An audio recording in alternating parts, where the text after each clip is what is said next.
Pirates and the Cardinals at PNC Park.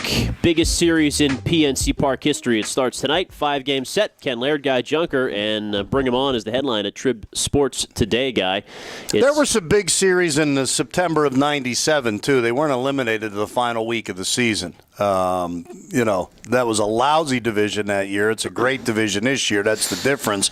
But when you're still in the race for a division title in September, that's still better than July. I mean, it's a huge series. At PNC to Three Rivers, though. At PNC Park, yeah. Just talking about the new that's park. Right. But you're right. They've had a couple, even last year, with the Diamondbacks in town, and into August with the Cubs and some of those series, the Padres. I think the fact that it's a 5-game series, if it's a 3-game series, even if you're, one way or the other, someone's probably taking 2 out of 3 and nothing. 5-game series, this could be pivotal.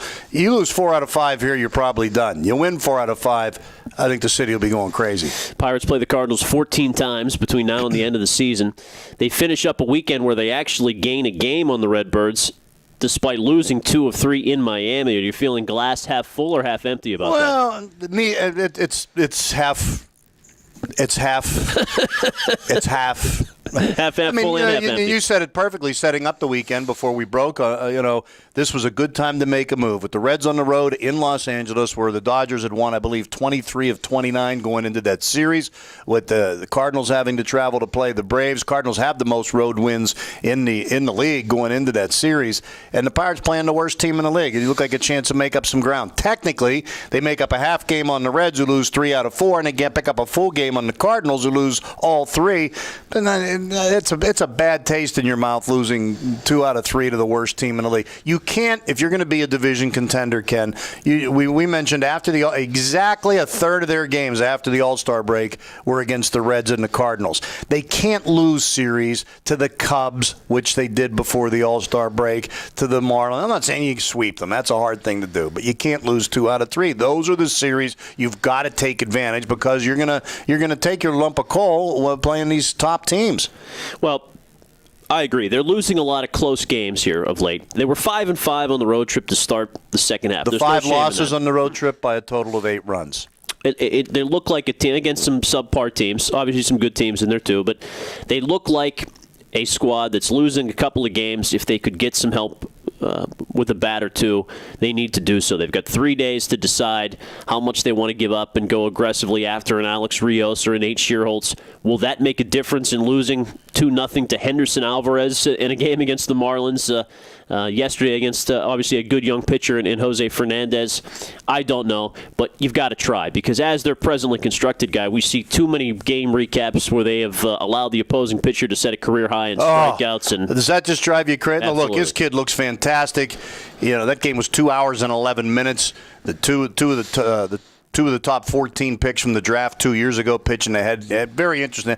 I'll give you that one. But still, the amount of strikeouts. They're 4th in baseball in strikeouts.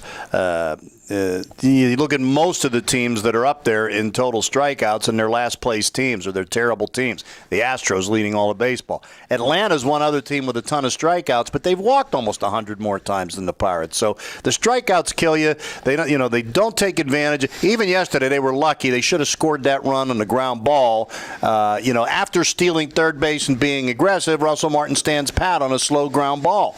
And they got the big hit from Barmes. Why they pitched to Barmes with 2 outs and the pitcher batting next and first base open, I have no idea, other than the fact that that Garrett Cole has a higher batting average than Clint Barmes. Well, you've answered your own question. I mean, come on, that's an anomaly. Well, regardless, they kind of can put all that behind them. They now have an opportunity on the plate here, as you say, with St. Louis in town, and a Cardinals team that is scuffling in and of themselves. They've got 2 MVP candidates in Alan Craig and Yadier Molina, but Craig's been really cold. And for the Pirates, who needs to step up? Who are you expecting the most from this weekend? Well, their pitching has to carry them as it has all year, Ken. I mean, they got to get better hitting than they did over the weekend. I mean, I look at the pitching matchup tonight and the pitching matchup on Wednesday.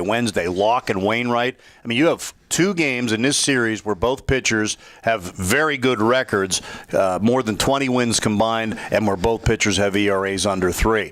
But I look at this Cardinal team and the way they hit, and it seems like the Pirate pitching, I think the pressure's really on them. The Cardinals score 5-6 runs again. You don't think the Pirates can beat them just because of the way they hit. They're going to have to win some 2-1 and 3-2 games. And I'm more convinced than ever after the weekend. Forget about going after more pitching. They need a bat. Well, cheer up. At least it's a meaningful series at PNC Park. 5 games. Should be interesting. We'll keep tuned. And keep tuned here to TribLive.com.